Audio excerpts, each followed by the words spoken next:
संबंधी रोग और विशेषज्ञ हैं शहर के बहुत ही प्रतिष्ठित श्वास रोग विशेषज्ञ, अस्थमा विशेषज्ञ डॉक्टर एस.के. पाठक। उनका हम कार्यक्रम में स्वागत करते हैं। आप सभी को नमस्कार। डॉक्टर साहब, आपको भी नमस्कार। नमस्कार। नमस्कार। और विश्व अस्थमा दिवस है डॉक्टर साहब, आपका तो सामाजिक क्षेत्र में भी बहुत सक्रियता आपकी रहती है, तो इस दिवस को लेकर के, अस्थमा को लेकर के और श्वास संबंधी रोगों को, उसके प्रति जागरूकता को लेकर के किस तरह की सक्रियता इन दिनों आपकी रहती है? मैं सभी श्रोताओं को भी नमस्कार बोलूंगा। और जैसे कि आपको पता होना चाहिए कि जो अस्थमा डे मई के पहले मंगलवार को WHO द्वारा मनाया जाता है और उसमें एज ए चेस्ट स्पेशलिस्ट हमारी इसमें सहभागिता रहती है। और इस दिन हम अक्सर जागरूकता रैली का आयोजन करते हैं, जिसमें शहर के युवाओं को शामिल करके और कई जगह जाके लोगों को अस्थमा के बारे में जानकारी देते हैं कि अस्थमा में होता क्या है। उसके साथ साथ हम निःशुल्क कैंप का आयोजन भी करते हैं हॉस्पिटल में, और उसके साथ साथ हम अस्थमा मोबाइल चेकअप वैन का भी पदार्पण करते हैं और शहर के प्रमुख चौराहों पर जाके लोगों को अस्थमा भी चेक करती है। और ये कार्यक्रम मैं आज से नहीं कर रहा हूँ, मुझे 15 साल से इस कार्यक्रम को करता आ रहा हूँ। और लोगों को इसमें जैसे बनारस शहर के अलावा इसके आसपास के भी लोग आते होंगे और आसपास के क्षेत्रों में भी आपके संस्थान की सक्रियता होगी। यस, बिल्कुल। मेरा जो एनजीओ है उसके द्वारा हम पूर्वांचल में भी कई सारे कार्यक्रम कर चुके हैं, जिसमें हमारी वैन जाती है और हमारे डॉक्टर चिकित्सक जाते हैं और वहाँ पर लोगों को चेकअप करते हैं। अगर किसी को अस्थमा की प्रॉब्लम है तो उसका इलाज भी करने की कोशिश करते हैं। अगर कुछ गंभीर समस्या है तो उसको हम अस्पताल में बुला के उनका इलाज करते हैं।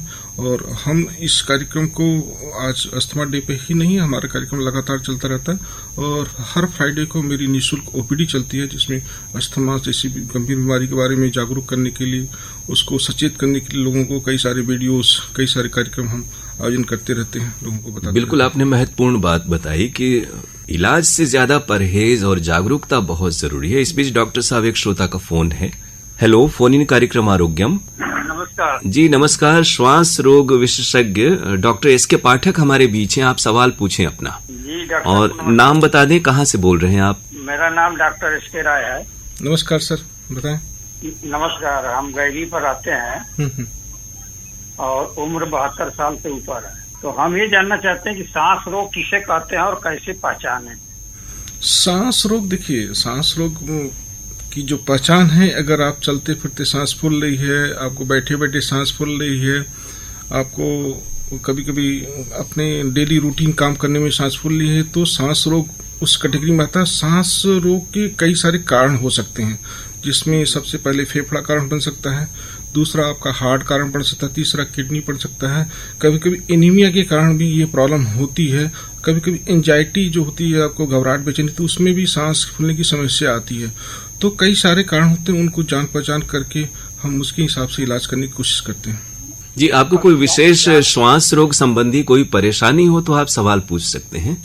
परेशानी है कि कभी कभी ज्यादा हम बोलते हैं लगातार, तो उसमें लगता है कि जैसे कि सांस फूल रही है। हाँ, अगर आप बोलते हैं तो आपकी एनर्जी, उसमें कैपेसिटी खर्च होती है, तो आपकी जो ऑक्सीजन डिमांड होती है बॉडी की, वो बढ़ जाती है। तो इसका मतलब जो आपका फेफड़ा है वो ऑक्सीजन को अच्छे से सप्लाई नहीं कर पाता है।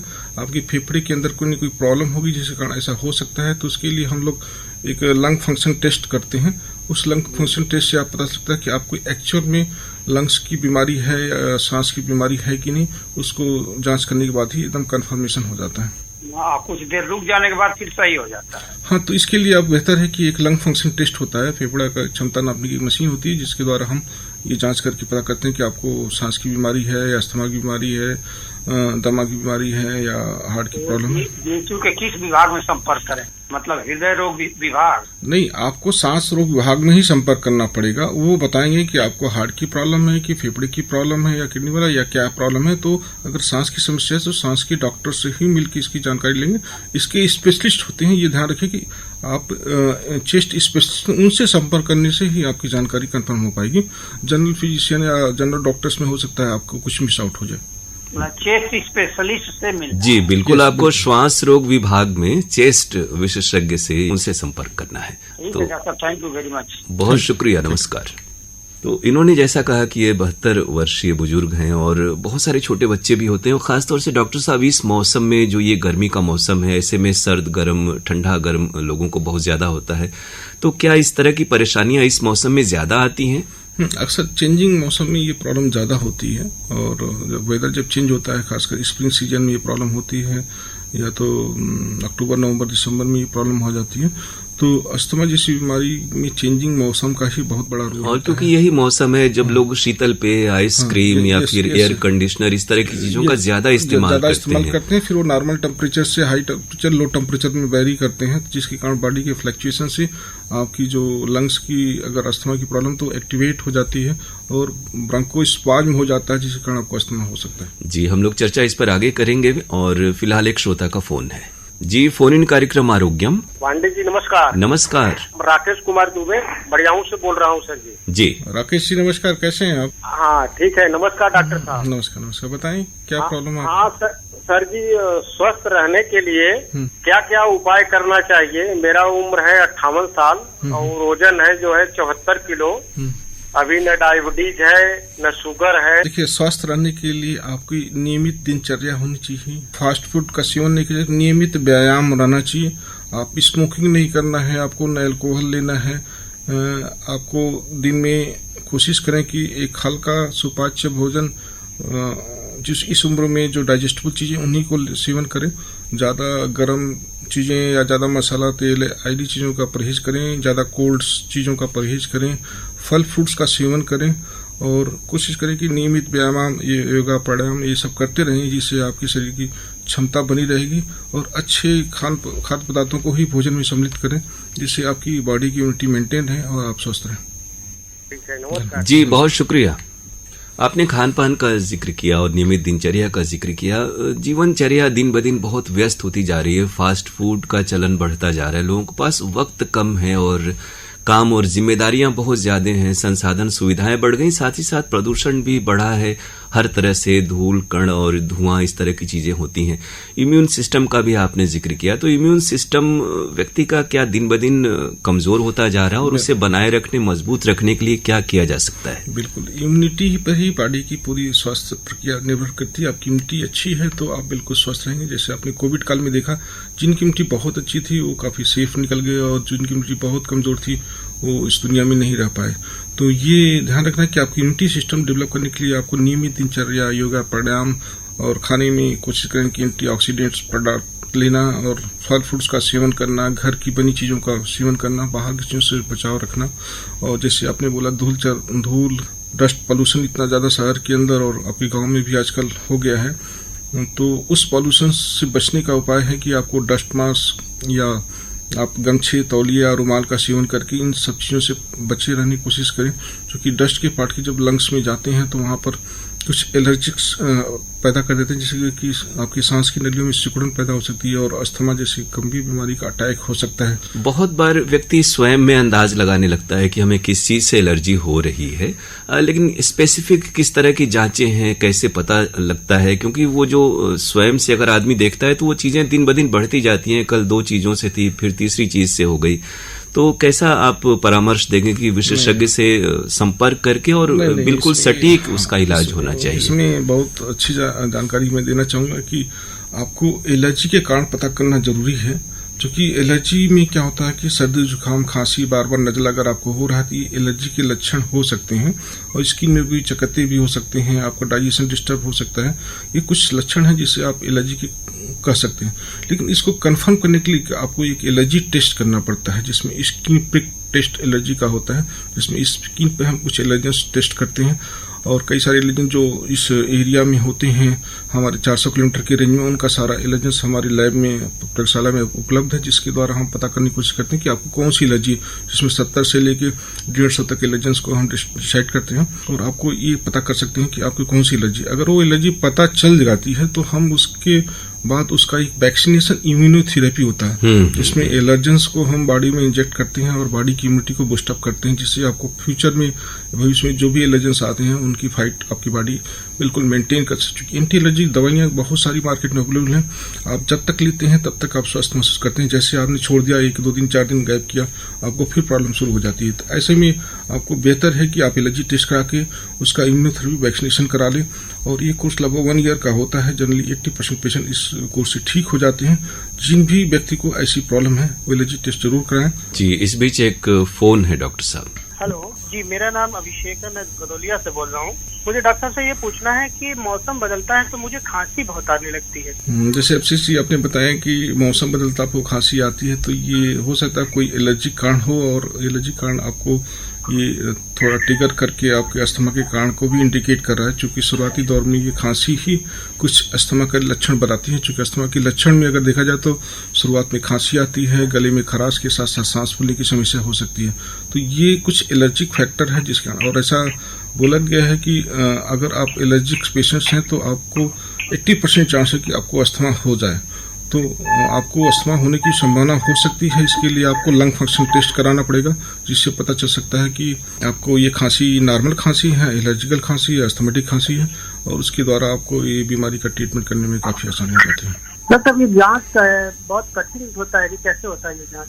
ये जो लंग फंक्शन टेस्ट है, इसमें कुछ ज़्यादा ऐसा कोई कठिन काम नहीं है। इसमें कोई ब्लड से टेस्ट नहीं होता है। इसमें आपकी सांस की नलियों में एक मशीन, स्पायरोमेट्री मशीन द्वारा हम लोग चेक करते हैं, जिसमें आपकी लंग्स की कैपेसिटी को चेक करते हैं कि आपकी लंग्स ठीक है। और एलर्जी टेस्ट भी एक सिंपल तरीका है जिससे पता लगा सकते हैं कि आपको एलर्जिकल खांसी है। इसमें कुछ स्किन पे कुछ एलर्जेंस लगा के हम एक टेस्ट करते हैं, जिससे पता कर सकते हैं कि आपको एलर्जिकल खांसी है। तो एलर्जी खांसी के हिसाब से वैक्सीनेशन इम्यूनोथेरेपी दे सकते हैं। इसमें आमतौर पे कितना वक्त लगता है? जैसे आपने कहा कि एक एलर्जन लगा के करेंगे तो हाँ, इस पूरी प्रक्रिया में 2 से 3 घंटे लगते हैं रिपोर्टिंग और प्रोसेस शुरू करने में। तो जिस व्यक्ति को ये प्रॉब्लम है उसको अपना खान पान जो भी है सुबह नाश्ता करके आएगा, और उसका टाइम डेट सेट हो जाता है। उस सेट के हिसाब से हम लोग एलर्जन स्टार्ट करते हैं। प्रक्रिया में 40 से 50 मिनट लगता है प्रोसेसिंग में। उसके बाद रिपोर्टिंग में 30 से 35 मिनट लगता है। कुल मिलाकर प्रक्रिया 2 घंटे में लगभग खत्म हो जाती है। उससे हमें पता चल जाता है कि इसका रिजल्ट क्या है, किस किस एलर्जी है। फिर हम उस पर डाइट पे एडवाइस देते हैं कि आपको ये एलर्जन से ये खान पान परहेज करना है। कुछ ऐसे एलर्जन जो हवा में पाए जाते हैं जिससे हम परहेज कर ही नहीं सकते, उसके लिए हम वैक्सीनेशन मेथड प्लान करते हैं। जी अभिषेक जी, और कुछ पूछना हो या फिर आपको बहुत बहुत शुक्रिया, आपने सवाल किया कार्यक्रम में। जी, अभी आपने त्वचा और क्या सांस, ये जो दोनों तरह की एलर्जी होती है, इनका आपस में कुछ संबंध है? क्योंकि टेस्ट भी आपने कहा कि स्किन पर और इस तरह से सांसों पे किया जाता है। बिल्कुल बिल्कुल। चूंकि एलर्जी अगर बॉडी में है जिसमें IgE लेवल लगभग सीरम IgE लेवल काफी हाई हो जाता है, तो वो ऐसा नहीं कि केवल लंग्स पे ही अटैक करता हो, स्किन पे भी प्रॉब्लम क्रिएट कर सकता है। जी, कई बार सर्दी जुकाम के साथ साथ दाने निकलना, खुजली होना, इस तरह की चीजें भी होने लगती हैं, दौरे पड़ जाते हैं लोगों को, लोग परेशान हो जाते हैं, दवाइयां लेते हैं। कभी कभी तो जो गांव के डॉक्टर्स होते हैं वो स्टेरॉइड दे देते हैं, और स्टेरॉइड काफी खतरनाक होता है। जब तक आप स्टेरॉइड लेते हैं तब तक ठीक रहता है, मतलब स्टेरॉइड आपने छोड़ा तो, और स्टेरॉइड लेने से आपको डायबिटीज, ब्लड प्रेशर, इसे गंभीर बीमारियां हो सकती हैं जो आपके लिए, यानी स्थायी तरह के इलाज के लिए प्रॉपर जांच जरूरी है और विशेषज्ञ से संपर्क करना बहुत जरूरी है। इस बीच डॉक्टर साहब एक फोन है। जी, कार्यक्रम आरोग्यम। नमस्कार। नमस्कार, डॉक्टर साहब से सवाल पूछे, नाम बता दें और कहाँ से बात कर रहे हैं? राजीव श्रीवास्तव, बड़ा गांव से। हाँ बताएं राजीव जी, मैं डॉक्टर पाठक बोल रहा हूँ।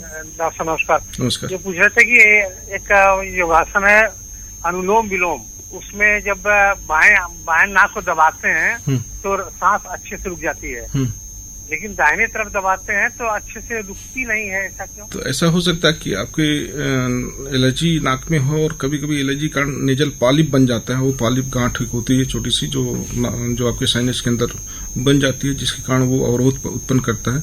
ये कारण हो सकती है। तो इसके लिए हम एक्सरे करते हैं नाक का, और इसको एक्सरे PNS करते हैं, उससे पता लगा सकते हैं कि ऐसा कुछ रुकावट हमको नहीं है। नहीं, वो तो आपको नहीं है, लेकिन वो एक्सरे में क्लियर हो पाएगा। क्योंकि अगर आपकी नेजल प्रक्रिया में सांस का आवागमन में कोई अवरोध हो रहा है तो कहीं न कहीं कोई प्रॉब्लम है। कभी कभी बोन्स भी टेढ़ी हो जाती हैं, जिसको हम DNS करते हैं, डिविएटेड नेजल सिप्टम कहते हैं, उसके कारण भी ये प्रॉब्लम हो सकती है। तो ये तो आपका जांच करने के बाद पता चल जाए कि आखिर कारण क्या है। और सिंपल तरीका है कि आप एक एक्सरे करा लें, जहां भी स्पेशलिस्ट का संपर्क करें, जिससे आपको प्रॉब्लम संभव है। आप BHU में दिखा सकते, किसी ENT स्पेशलिस्ट को दिखा सकते हैं जो नाक कान गला रोग विशेषज्ञ, वो आपको क्लियर बताते हैं। ठीक है, माना इससे कोई परेशानी नहीं है? नहीं, परेशानी तो आपको जैसे बार बार जब भी आपको इस तरह की चीज आएगी तो परेशानी हो नहीं, इसके लिए आपको करना है। परेशानी नहीं है तो कोई बात नहीं, लेकिन परेशानी हो सकता है फ्यूचर में आए, तो उससे बचने के लिए आप अगर एक बार चेकअप करा लेंगे तो बेहतर रहेगा। जी, बहुत शुक्रिया, आपने फोन किया। एक और फोन है डॉक्टर साहब। हेलो जी, फोन इन कार्यक्रम आरोग्यम है। डॉक्टर SK पाठक हमारे साथ हैं, श्वास रोग विशेषज्ञ। आप सवाल पूछें, अपना नाम बताएं और कहां से बात कर रहे हैं?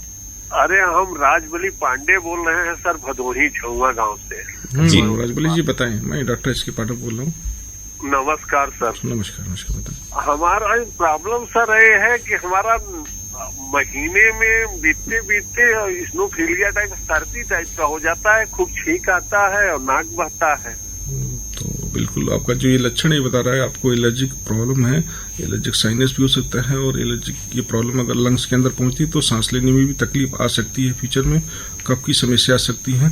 तो इसके लिए आपको कुछ स्नोफीलिया का टेस्ट करा के या कुछ लंग्स फंक्शन टेस्ट करा के, आपके ब्लड टेस्ट और कुछ एक्सरे करा के हम लंग्स की क्षमता देख के ये पता कर सकते हैं कि आपको ये प्रॉब्लम कहीं ऐसा तो नहीं दमा के रूप में चक्कर सर। अच्छा सर, मेन प्रॉब्लम सर है कि हमका खर्राटा भी लोग। हाँ तो बिल्कुल ये प्रॉब्लम है, एलर्जिक प्रॉब्लम से भी लोग खर्राटे भरते हैं, और चूंकि नाक में कई सारी सूजन हो जाती है आपके लंग्स में, तो वो खर्राटे के कारण बन सकता है। और खर्राटे भी बहुत गंभीर बीमारी है, अगर लंबे समय से खर्राटे आ रहे हैं तो आपको हार्ट की प्रॉब्लम भी हो सकती है, आपको लंग्स की प्रॉब्लम हो सकती है, आपको ब्रेन स्ट्रोक हो जाता है, बीपी हाई हो सकता है, शुगर भी बढ़ सकता है।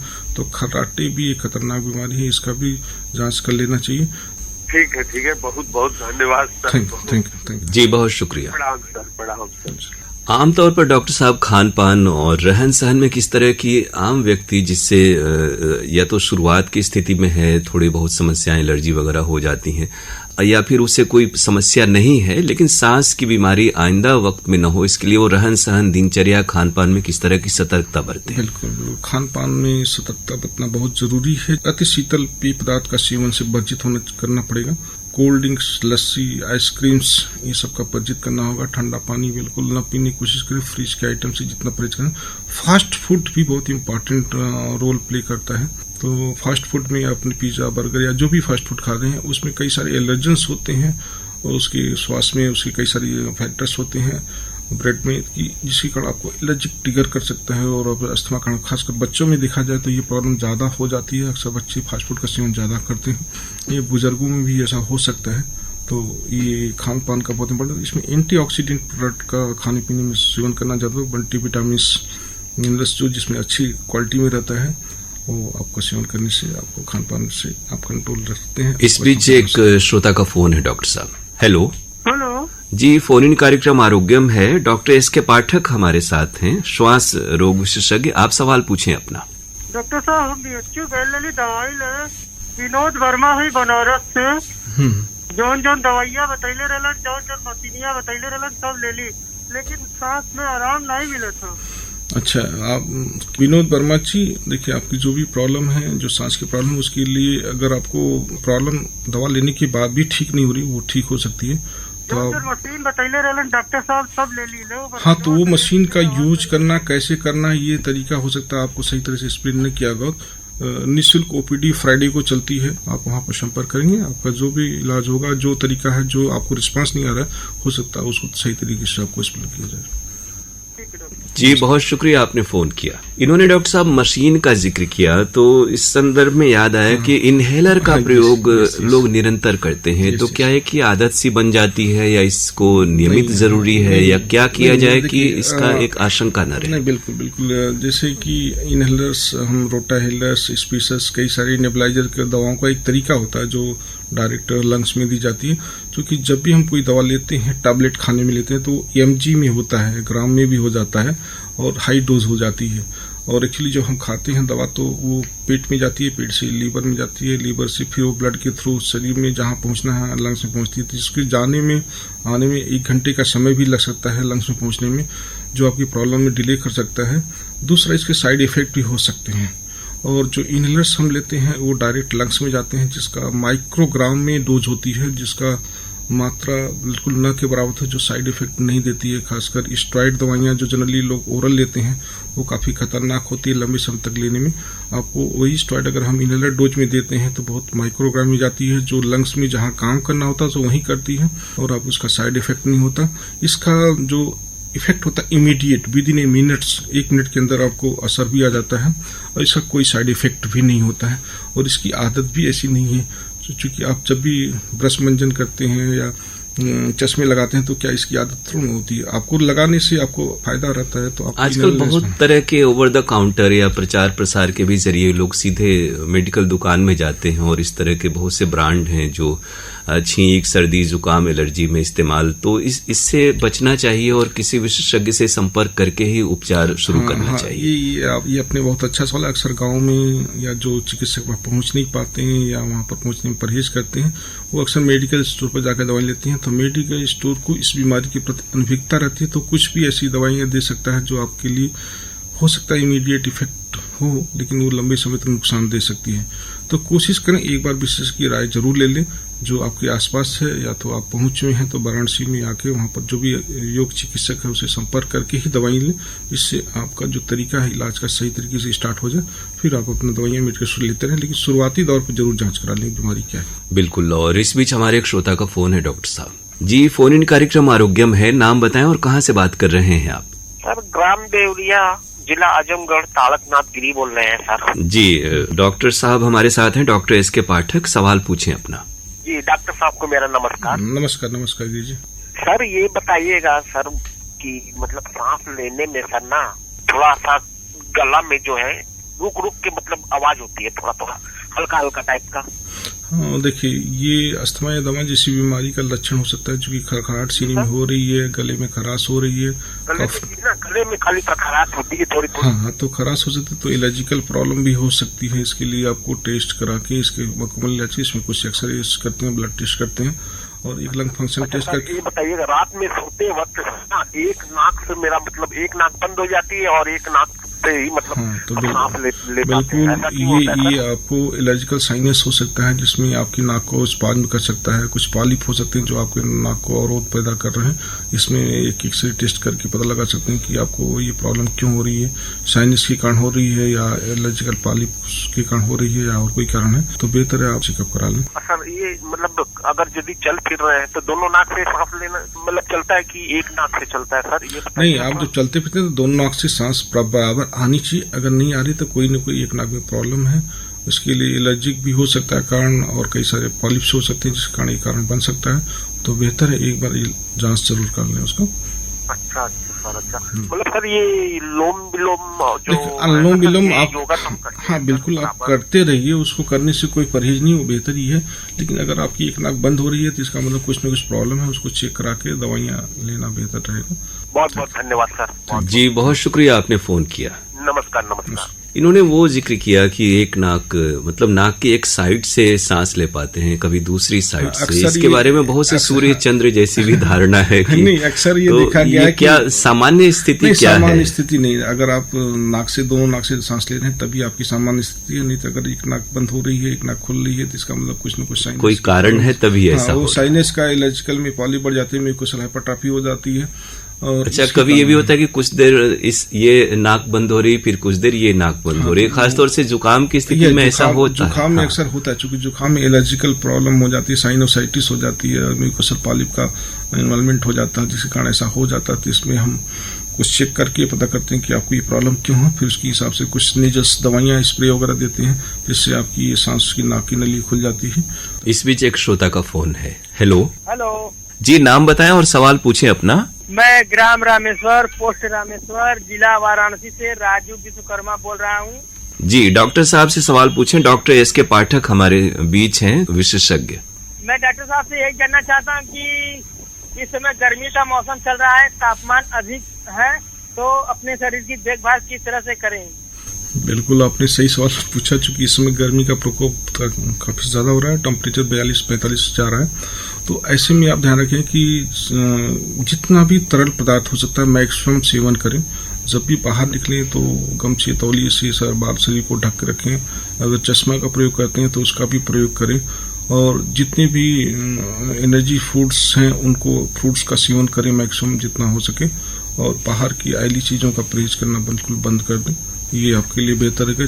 गर्मी से बचने के लिए, लू से बचने के लिए आपको अपने बॉडी में वाटर का लेवल बहुत बढ़िया मेंटेन करना पड़ेगा, जिसमें आप मल्टी मिनरल्स वाटर्स का यूज़ कर सकते हैं, कुछ फ्रूट्स का सेवन कर सकते हैं और साल्ट का यूज़ करते रहें, जिससे कि आपकी बॉडी की साल्ट की कमी, अक्सर गर्मी में देखा गया कि साल्ट की कमी के कारण कुछ लोग बेहोश हो जाते हैं, गिर जाते हैं, पसीने ज़्यादा हो जाते हैं और इसके कारण प्रॉब्लम गंभीर भी हो सकती है। तो बेहतर है कि जितना मैक्सिमम आप पेय पदार्थ लें, लिक्विड लें और उसमें साल्ट की मात्रा भी मेंटेन रखें, जिससे आपकी इस लू या गर्मी से बचें। बहुत धन्यवाद। बहुत शुक्रिया आपका।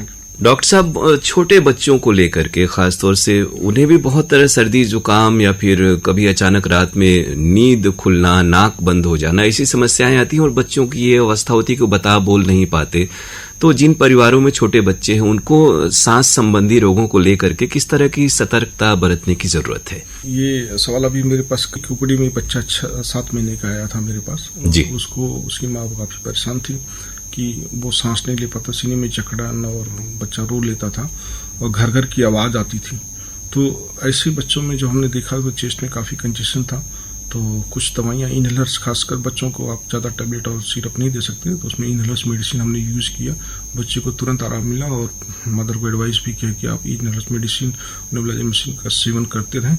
आपका बच्चा, चूंकि जब बच्चा होता है तो उसकी इम्यूनिटी बहुत अच्छी नहीं होती है, लेकिन ये देखा गया कि जो बच्चे की इम्यूनिटी धीरे धीरे ग्रो करती है और 12 से लेकर 14 साल की उम्र तक पहुँचते पहुँचते बच्चों की इम्यूनिटी एकदम डेवलप हो जाती है।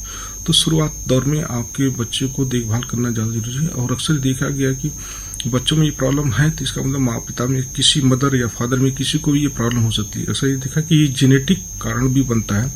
अगर माँ को सिर्फ है प्रॉब्लम तो 50% चांस है कि बच्चे को हो, अगर दोनों को हो तो 75% चांस है कि बच्चे को ये प्रॉब्लम नॉर्मल बच्चों के अपेक्षा ज्यादा हो सकती है। और एक ऐसा भी देखा गया कि अस्थमा उन बच्चों में ज्यादा मिलता है जिसमें माताएं बच्चों को दूध नहीं पिलाती, क्योंकि 6 माह कम से कम स्तनपान जरूरी है।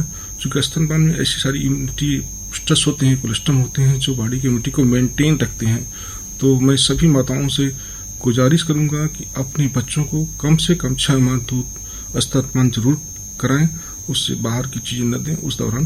क्योंकि इस बच्चे में जिसको मैंने भी 7 महीने का देखा, उसमें यही प्रॉब्लम थी, माँ ने बच्चे को दूध ज्यादा नहीं पिलाया, खासकर बाहर के दूध का सेवन किया। और बाहर के दूध में अक्सर देखा गया कि लोग, गाय भैंस तो किसी के पास जानवर रहते नहीं है, वो बाहर से मार्केट से खरीदते हैं। मार्केट में कई ऐसे दूध होते हैं जिसमें केमिकल्स भी मिले रहते हैं, जिससे बच्चों को एलर्जिकल प्रॉब्लम हो सकती है। बहुत महत्वपूर्ण जानकारी आपने दी डॉक्टर साहब। इस बीच एक फोन है हमारे श्रोता का। हेलो, कार्यक्रम आरोग्यम। भैया संतोष बोल रहे हैं पिपलानी कटरा से। बताएं संतोष जी। से पूछना है कि मुझे सवेरे उठने पे बहुत छींकें आती हैं। तो देखिए संतोष जी, ये छींकें आ रही है तो ये एलर्जी का एक प्रॉब्लम हो सकता है। आपको ये लक्षण बताता है कि आपको एलर्जिकल है और छींकें लगातार आ रही है और हर मौसम में आ रही है, हर समय आ रही है, तो ये प्रॉब्लम आपको एलर्जी हर मौसम में आती है। तो बिल्कुल आपको एलर्जिकल प्रॉब्लम है, इसकी जांच जरूर करा लें किस चीज से एलर्जी है। क्योंकि ये हो सकता है ये छींके बार बार धीरे धीरे गले में खराश पैदा करें और साथ में बाद में सांस लेने में दिक्कत हो सकती है, खांसी भी आ सकती है, खर्राटे भी हो सकते हैं। आप इसकी जांच करा लें कि आपका बॉडी में इम्यूनिटी क्या है, उसके कारण पता करके आपको बेहतर इलाज एक वैक्सीनेशन इम्यूनोथेरेपी द्वारा कर सकते हैं। मेरे घर में एक छोटा सा डॉगी है तो। हाँ बिल्कुल बिल्कुल, आपने बहुत सही सवाल पूछा। चूंकि अगर डॉगी है या पालतू बिल्ली या जानवर रहते हैं तो उससे भी एलर्जी हो सकती है और अक्सर ये देखा गया कि होता भी है। मेरे साथ पेशेंट ऐसे आए जिनको पेट जानवर थे और उनको घर से अगर बाहर कर दिया, कुछ दिन बाद पेशेंट्स आया तो बिल्कुल स्वस्थ महसूस कर रहा था, दवाइयां का भी सेवन बंद हो गया। तो आप कुछ दिन के लिए अगर वो डॉगी है तो आप रूम से बाहर कर दें, उससे दूरी बना के देखें 1 हफ्ते तक। अगर वो दूरी बनाने के बाद आपको लग रहा प्रॉब्लम सही हो जा रही है तो बिल्कुल आप उस डॉगी से दूरी बना के हमेशा के लिए रखें। धन्यवाद। बहुत शुक्रिया, आपने फोन किया। डॉक्टर साहब, कार्यक्रम में आपने आज बहुत ही उपयोगी जानकारी दी। विश्व अस्थमा दिवस जिसका जिक्र हम लोगों ने शुरुआत में किया था 7 मई को है, तो इस मौके पर और आम तौर पे क्या संदेश, इस खासतौर से जबकि ये मौसम है कि एलर्जी बहुत तरह की इन दिनों बढ़ जाती है, क्या मैसेज श्रोताओं को देना चाहेंगे आप? मैं सभी श्रोताओं को तहे दिल से शुक्रिया अदा करूंगा और इस दिन बिल्कुल आप शपथ लें कि आप स्मोकिंग, धूम्रपान से दूरी बनाए रखेंगे।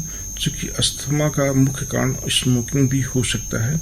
तो अस्थमा जैसी प्रॉब्लम आपके पास है तो आप अपने इनहेलर को साथ में लेके चलें, क्योंकि इनहेलर ऐसी मेडिसिन है जो आपको इमरजेंसी में बिल्कुल काम करेगी और तुरंत काम, इसमें डॉक्टर या चिकित्सक की तुरंत जरूरत नहीं पड़ेगी। श्रोताओं, आज डॉक्टर साहब ने बहुत ही उपयोगी जानकारी दी। आज हमारे कार्यक्रम का विषय था श्वास संबंधी रोग। विशेषज्ञ थे डॉक्टर एस के पाठक और डॉक्टर साहब, आपका बहुत बहुत शुक्रिया। आपने श्रोताओं के सवालों के जवाब दिए और उनकी जिज्ञासाएं शांत की। श्रोताओं, अगले कार्यक्रम में एक नए विषय और नए विशेषज्ञ के साथ आपसे फिर मुलाकात होगी। तब तक के लिए अरुण पांडे को इजाजत दीजिए। नमस्कार।